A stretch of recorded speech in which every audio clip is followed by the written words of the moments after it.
History की सबसे अच्छी बात है कि आप कुछ भी चीज़ों को बहुत आसानी से सीख सकते हैं। आपको कोई ज़्यादा कैलकुलेशन नहीं करना है, जो एस्ट्रोलॉजी की तरह बहुत सारे चीज़ें नहीं सीखनी है।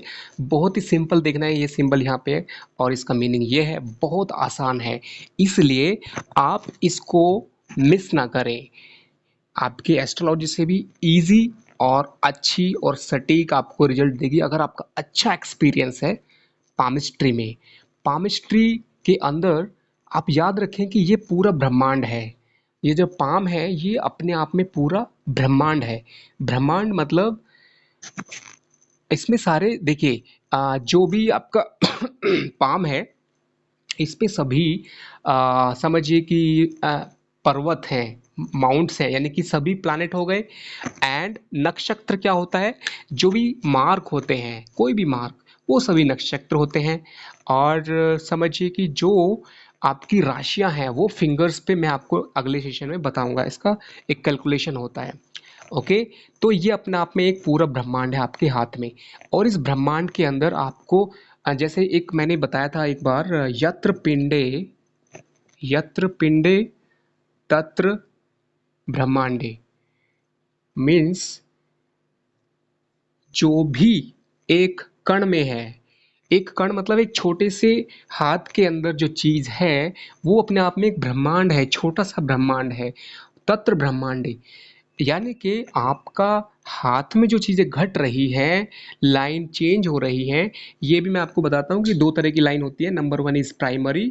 प्राइमरी मतलब ऑलवेज फिक्स, ऑलवेज फिक्स मतलब कभी चेंज नहीं होंगी। जो बचपन में बन गई वो बन गई, उनका चेंज होने का कोई मीनिंग नहीं है, नहीं हो सकती वो चेंज, उनका रिजल्ट भी फिक्स है।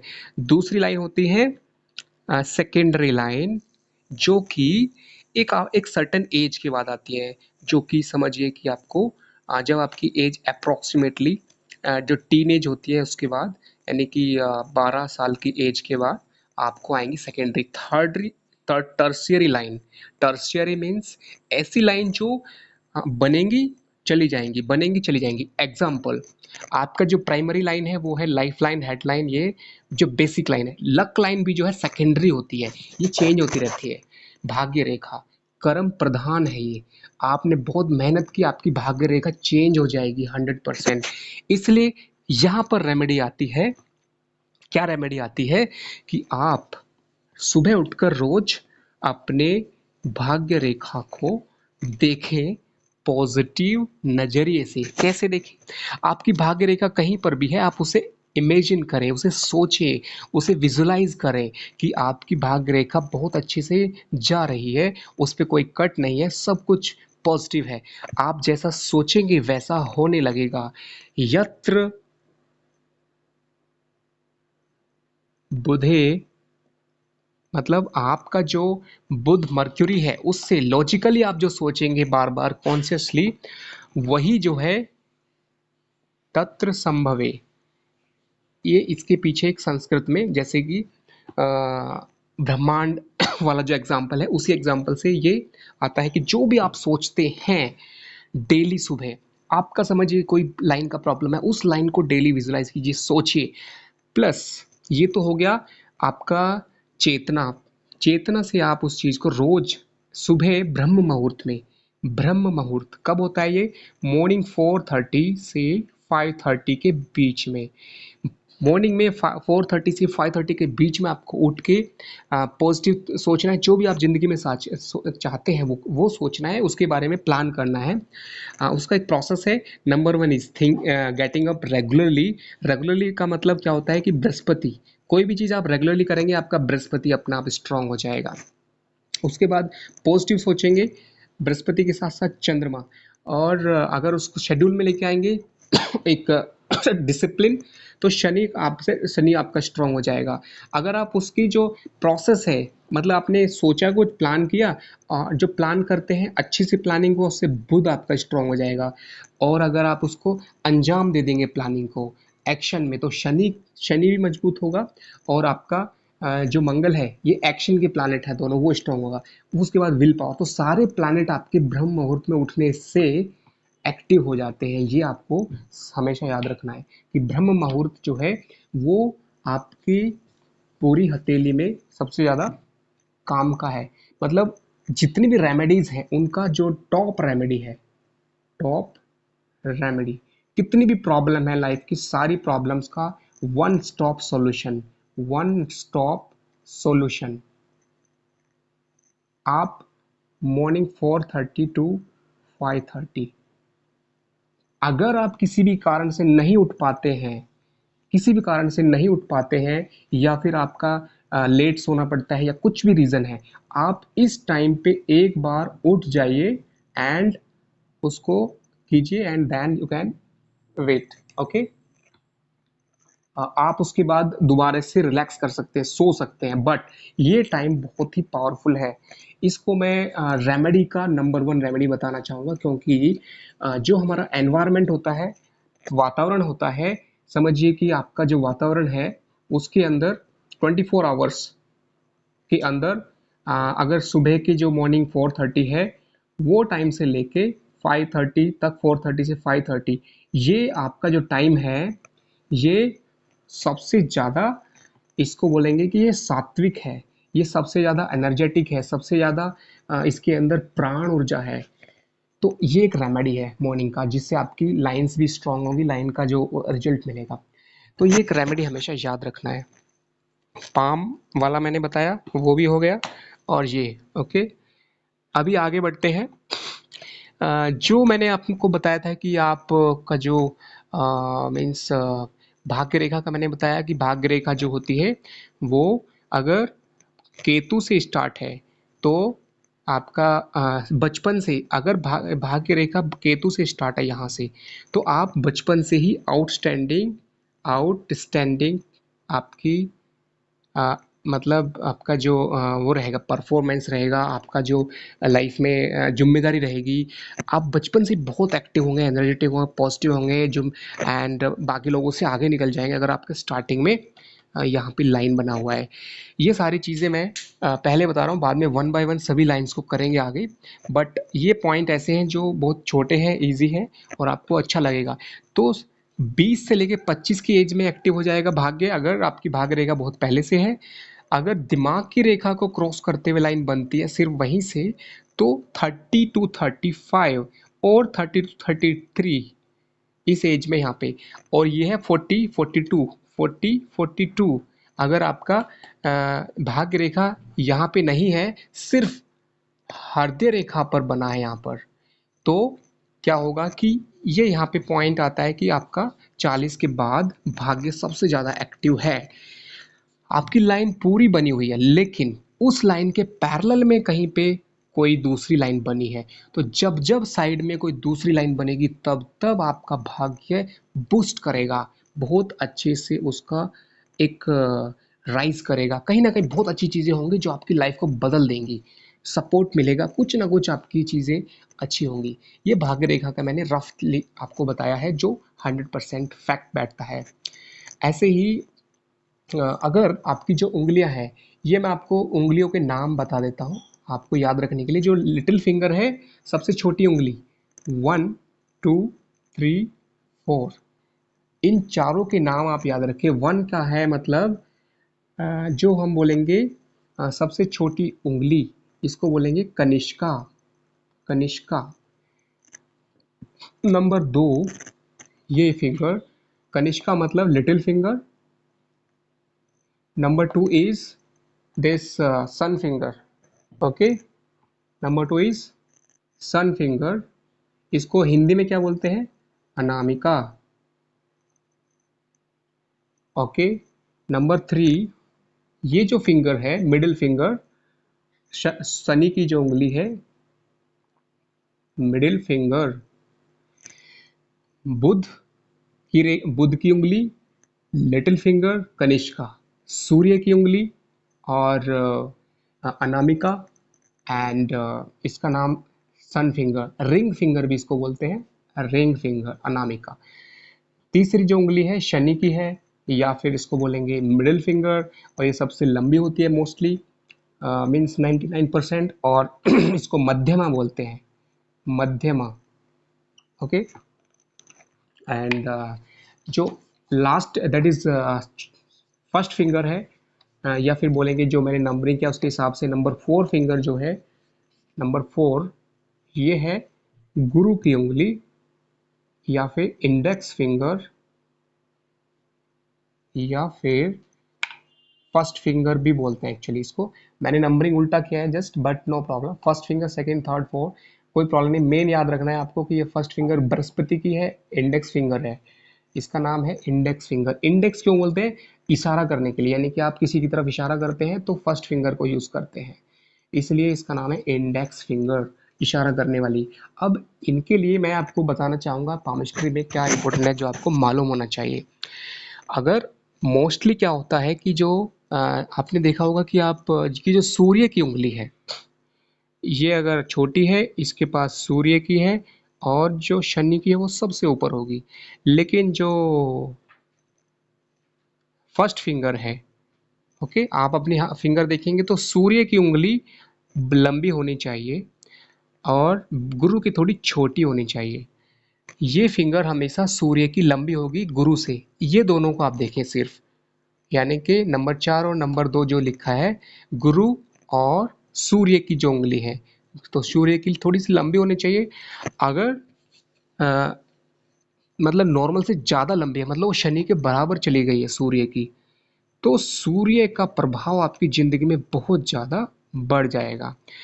अगर सूर्य की उंगली बृहस्पति से कमज़ोर है, छोटी है, या फिर बराबर है, या नीचे है, तो सूर्य आपका कमजोर होगा।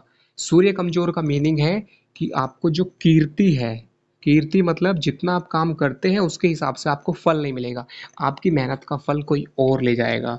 सूर्य बहुत अच्छा होना चाहिए, आप काम कम करें और उससे आपको फायदा ज़्यादा हो, सूर्य उसके लिए बहुत ज़रूरी है। सूर्य के नीचे की जो रेखा है उसको सेकेंड लक लाइन भी कहते हैं, सेकेंड लक लाइन, यानी दूसरी भाग्य रेखा। ये भाग्य रेखा तो है ही, लेकिन दूसरी भाग्य रेखा सूर्य बनाती है। किसी किसी के भाग्य रेखा ये सूर्य के नीचे से आती है, किसी को यहाँ से आती है, किसी को यहाँ। इसको हम डिटेल में बाद में डिस्कस करेंगे, वो बहुत ही इंटरेस्टिंग है, अगले सेशन में उसको बताएंगे। ओके। और एक मैंने बताया कि ये हो गया। अगर आपकी जो दिमाग की रेखा है ये वाली लाइफ लाइन, और दिल की रेखा, दिल की रेखा एंड दिमाग की और ये लाइफ की, ये तीनों जुड़ी हुई हो किसी भी अंक तरीके से, मतलब दिल की रेखा ऊपर जाने के बजाय नीचे आ जाए और यहाँ पे मिल जाए, तो इससे क्या होता है, नॉर्मली जब भी दिल की रेखा ऊपर जाएगी तो पॉजिटिव थॉट्स रहेंगे। क्यों? क्योंकि ये बृहस्पति की तरफ जा रही है, बृहस्पति के लक्षण इसमें है, पॉजिटिव थॉट, पॉजिटिव चीज़ें, positive lifestyle and everything will be positive and auspicious, spirituality, good luck, teaching liability, all these things will happen if this line, heart line, is going towards Jupiter। लेकिन अगर ये line नीचे आ जाए, कहाँ पे, joint पे आ जाए, तो ये एक नेगेटिव फैक्टर है। किस मामले में? एक्सीडेंट के मामले में। एक्सीडेंट, एक्सीडेंट का एक योग शनि पर्वत पे मैंने बताया था, और दूसरा योग आपको ये बता रहा हूँ। एक्सीडेंट का योग बनता है अगर हार्ट लाइन आपकी यहाँ पे बन जाए। इसका रेमेडी क्या है? ये लाइन जब भी नीचे जाती है, अब देखेंगे ये लाइन किसके थ्रू जा रही है। अगर बृहस्पति के नीचे बनती है तो आपको बृहस्पति का उपाय करना है। ये लाइन अगर समझिए कि यहाँ पे आ जाती है, हार्ट पे मिल जाती है, मतलब ऐसे मैं आपको बना के दिखा देता हूँ। अगर हृदय रेखा यहाँ पे मिल जाती है शनि के नीचे, तो समझिए कि आपको शनि का उपाय करना है। हृदय रेखा जुपिटर के नीचे आके मिल जाती है तो बृहस्पति का उपाय करना है। हृदय रेखा अगर समझिए यहाँ पे सूर्य के नीचे आ जाए, बहुत लो रेयर केसेस में ऐसे योग बनते हैं, तो आपको सूर्य का उपाय सबसे ज़्यादा करना है। तो ये आप याद रखें। दूसरा एक कॉमन उपाय है जो आपकी जो हृदय रेखा है वो पहली बात तो नीचे आनी नहीं चाहिए। नीचे अगर आती है किसी की, जनरली ऐसे ऊपर जानी चाहिए। किसी का यहाँ पे नीचे की तरफ ब्रांच आ जाती है, नीचे ब्रांच आने का मतलब है कि आपका जो इमोशनल फैक्टर है या फिर आपका जो थॉट प्रोसेस है वो कभी कभी मतलब नेगेटिव हो सकता है उसी टाइम पे, पर्टिकुलर टाइम पे। उस टाइम पे हेल्थ इश्यू हो सकता है उस पर्टिकुलर टाइम पे। और साथ में अगर ये लाइन मिल जाए मंगल से और वहाँ पे क्रॉस बन जाए, वहाँ पे कोई प्रॉब्लम हो, तो वो नुकसान करेगी मंगल के थ्रू। यानी आपकी कुंडली में मंगल प्रॉब्लम कर रहा है, हार्ट लाइन के साथ कनेक्शन है तो हार्ट की प्रॉब्लम भी हो सकती है। लेकिन ये अपवाद होगा, एक्सेप्शन होगा। एक्सेप्शन मतलब उस केस में नहीं होगा अगर यहाँ से कोई लाइन आके यहाँ पे आए, उस जगह पे स्क्वायर बन जाए, प्रोटेक्शन दे दे वो, तो वो प्रॉब्लम आएगी बट अंडर कंट्रोल रहेगी। तो ये था। अभी आगे बढ़ते हैं। मैंने आपको बताया था कि इस सेशन में, आज का जो 2 सेशन है उसमें आपको वो चीज़ें मिलेंगी जो बहुत ही इंटरेस्टिंग है, जो मोस्टली आप याद रख सकते हैं। ओके।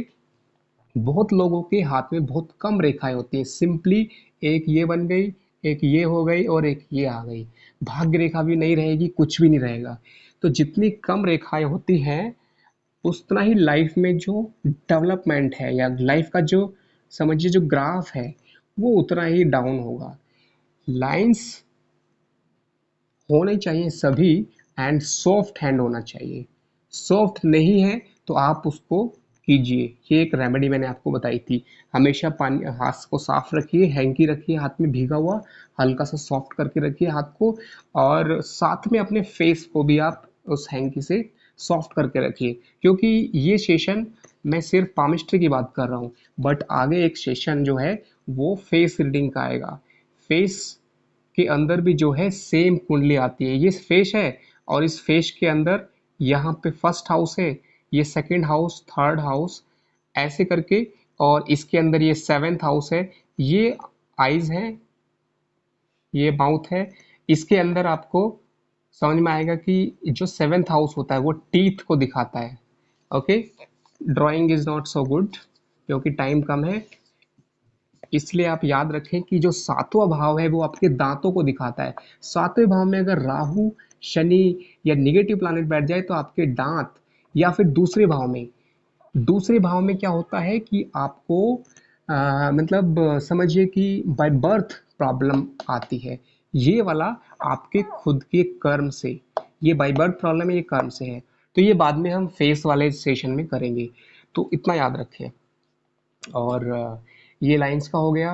एंड इसके साथ हम जोड़ेंगे जितने भी ये चीज़ें मैंने इसमें बताई, ये इसमें आप देख सकते हैं। ओके।